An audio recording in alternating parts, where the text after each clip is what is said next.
Salut les loulous, je suis au poulailler cette fois dans ma cuisine. Je vais vous parler un peu de mes poules. Alors elle c'est la plus docile, mais c'est la plus jeune que j'ai d'ailleurs, à ma cocotte.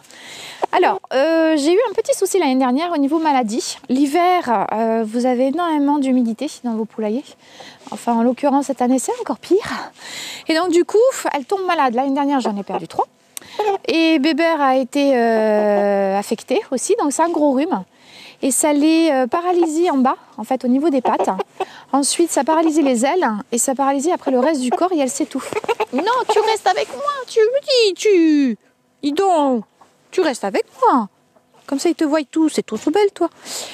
Et Bébert est tombé malade et donc du coup, j'ai appelé mon vétérinaire pour lui demander qu'est-ce que je peux faire parce que j'étais complètement paniquée, j'ai perdu déjà 3 poules et là, mon coq, je voulais surtout pas le perdre.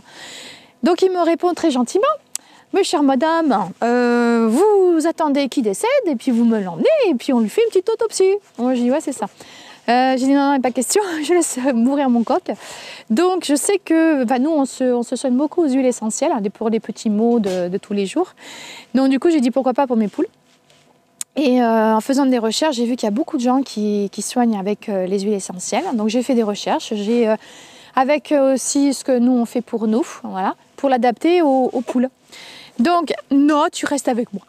Non, pas envie. Non, tu restes avec moi. Donc, du coup, non, bon, tu veux pas. Allez, file, allez, vole. Donc, du coup, j'ai fait ça. Eh bien, écoutez, j'ai sauvé mon coq. Et j'en étais quelque peu fière, n'est-ce pas? Il va super bien maintenant. Ensuite, l'été est passé, le printemps, et puis, enfin, le printemps, l'été plutôt. Et l'hiver est là, n'est-ce pas? Avec la boue et tous les aléas de l'humidité. Donc, j'en ai une de nouveau qui est tombée malade et je vais vous montrer ce que j'ai fait. Elle va très bien. Au bout de 24 heures, elle était rétablie.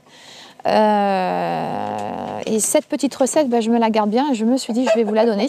Si vous voulez essayer, au moins vous sauvez vos poules quand elles attrapent ce rhume un petit peu particulier. Voilà. Également, autre chose aussi, les poules l'hiver. C'est bien beau l'été, au printemps c'est superbe, bien sûr. L'hiver c'est autre chose, je vais vous montrer. Voilà l'hiver, hein. Voilà.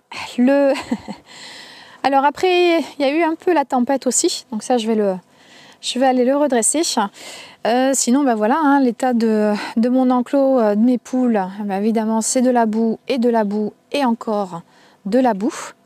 Ce qu'il faut que vous fassiez, moi je mets toujours de la paille sous mon poulailler pour maintenir au sec. Et en plus, ce qui permet aussi, c'est que quand il pleut beaucoup et qu'il fait froid, elles vont se mettre dans la paille et elles se font des petits nids. Vous voyez, voilà, là elles s'installent et au fond elles se sont fait des petits nids.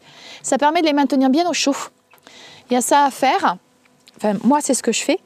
Ensuite, au niveau du poulailler, là je vais vous montrer, il a 1 semaine. Et vous allez voir, c'est pas... Voilà, là il a 1 semaine. Donc au bout d'1 semaine et demie, je le nettoie. Enfin je le nettoie, j'enlève toute la paille avec évidemment tout ce qui est crotte, etc. Et je change la paille. L'été j'attends bien 15 jours. Mais là 1 semaine c'est voilà, vraiment grand maximum c'est 1 semaine et demie. Ce qui permet aussi c'est que les bactéries ne s'y logent pas non plus tout le temps. Il y a la saleté bien sûr, mais ça c'est normal, hein, c'est des poules. Maintenant, de ne pas avoir des bactéries qui puissent tuer toutes vos poules. Voilà, donc il y a ça qu'on nettoie, enfin que je remets de la nouvelle paille, du foin plutôt d'ailleurs, et évidemment, tiens, il y en a. Le pondoir aussi, qui doit rester propre. Parce qu'ensuite, quand on regarde quand même dessous, là ça va, ça a 1 semaine, hein, mais c'est très humide. Il y a toute l'humidité qui remonte en fait. Vous voyez ? Et ça, franchement, l'humidité et les poules, ça fait vraiment pas bon ménage.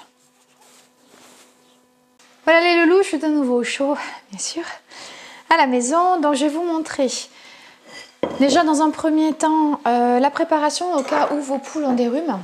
Alors, il vous faut du niaouli en huile essentielle, ravensara en huile essentielle, l'eucalyptus radié et le titri aussi en huile essentielle. Ensuite, il vous faut de l'huile végétale, ce que vous voulez, huile d'olive. Là, j'ai pris du colza, parce que j'ai du colza en ce moment. Voilà.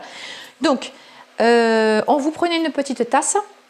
Ensuite, vous allez mettre 12 gouttes, hop, où est-ce qu'il est, de ravensara. Ensuite, vous mettez 12 gouttes de niaouli.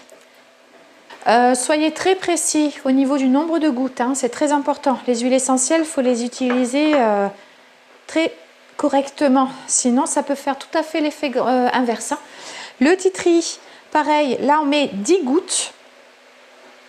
Et l'eucalyptus radié, vous en mettez 10 aussi. Je vous mets à la fin de la vidéo ce que représente chaque huile essentielle, ce qu'elle apporte en fait, hein, pourquoi on l'utilise. Et ensuite, vous mettez un petit peu, l'équivalent d'une bonne cuillère à soupe, voilà, dans votre tasse. Ça, c'est pour 1 à 2 poules, d'accord? Donc évidemment, quand elle est malade, c'est facile de l'attraper. Hein. Donc soit vous lui mettez, voyez ce que ça donne? Voilà, tout est mélangé, vous n'avez pas l'odeur avec. Hein. Soit vous avez une seringue et vous pouvez lui mettre l'équivalent de 2 gouttes par jour. Moi, je l'ai fait 3 jours parce qu'au bout d'un jour et demi, elle allait déjà mieux. Moi, je l'ai fait pendant 3 jours, histoire de faire une journée de plus. Mais après, elle sait le goût que ça a et elle n'a pas envie, hein, parce qu'elle éternue, elle n'apprécie pas du tout. Et voilà, et si vous en avez une qui présente un petit peu des symptômes et vous n'êtes pas encore sûr, ça n'empêche rien, hein, c'est pas du tout nocif pour elle, loin de là. Ensuite, je prépare donc ça. Et par la même occasion, je fais aussi, et ça c'est pour elle, mais pour tout le monde aussi, donc je fais bouillir de l'eau, à 80 degrés, c'est une infusion qu'on fait. Voilà.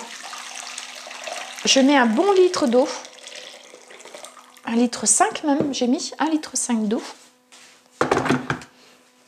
Et je vais mettre mon thym directement dedans. Là, il est sec, hein, c'est pas un problème. Que ce soit du thym frais ou du thym sec, séché, pardon, c'est aucun souci. Voilà. Je lui fais une petite taille, petite coupe de cheveux. Voilà.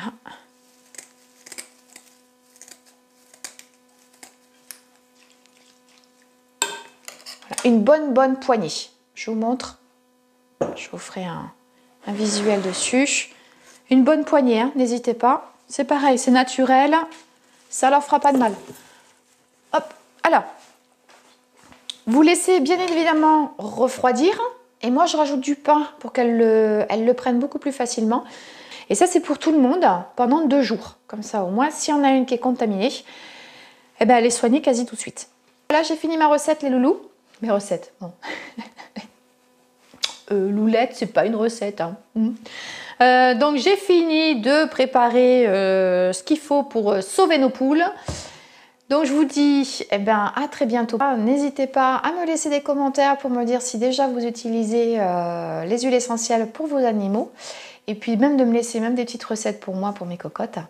Voilà, au cas où. Hein. Et puis voilà. Hein, et puis à la semaine prochaine.